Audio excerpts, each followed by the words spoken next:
ils ont vu que j'étais une jeune femme noire et ils s'y attendaient pas parce que t'as pas la voix d'une meuf noire. Et je me suis dit, mais qu'est-ce que ça veut dire en fait? Pourquoi c'est si compliqué pour eux d'admettre qu'une jeune femme noire puisse jouer aux jeux vidéo? Alors je m'appelle Jennifer ou Invincible Jane sur les réseaux sociaux. Je suis une joueuse de jeux vidéo depuis mon enfance maintenant. Un jour, je jouais justement avec des potes avec qui on s'est dit voilà, on va essayer de voir les visages de tout le monde. Donc on s'est envoyé nos profils Facebook.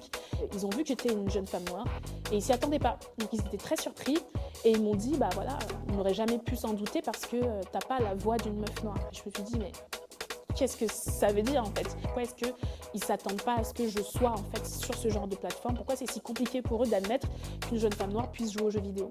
J'ai toujours joué à des personnages qui ne me ressemblaient pas alors qu'on est dans des mondes fictifs, non réels. Donc il pouvait y avoir des robots, des monstres, il pouvait y avoir des humains aussi. Mais alors un personnage qui peut-être avait la peau foncée ou qui avait les cheveux crépus ou qui portait des tresses, c'était inimaginable. C'est ça qui a ensuite qui m'a donné envie aussi de construire une communauté, de prendre ces sujets-là à bras-le-corps et puis de m'exprimer en fait sur le manque de représentation au sein des jeux. Aujourd'hui, je crée aussi un nouveau projet qui s'appelle Narratify. Et l'idée de Narratify, c'est justement de faire émerger des jeux vidéo africains.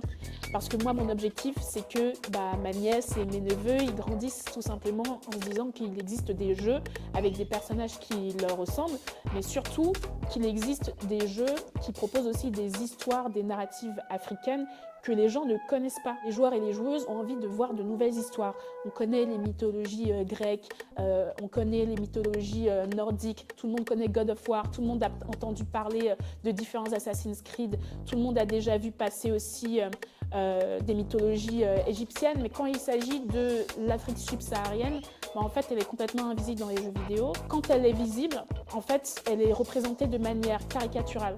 Et c'est les mêmes clichés qu'on a dans la vraie vie qu'on retransmet aussi à travers les jeux vidéo.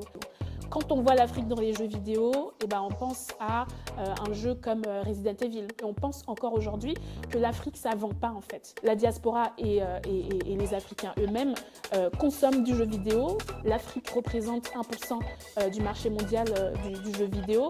C'est pas beaucoup, mais en même temps, c'est un début. Ça montre qu'il y a plein de choses à faire. Il faut vraiment prendre les choses en main nous-mêmes pour faire évoluer ces choses-là. Et moi, avec mon expérience, parce que j'ai travaillé dans le jeu vidéo, j'ai travaillé en studio, j'ai vu comment ça se passe, j'ai décidé de mettre mon expertise, en tout cas mon savoir-faire au service de ça.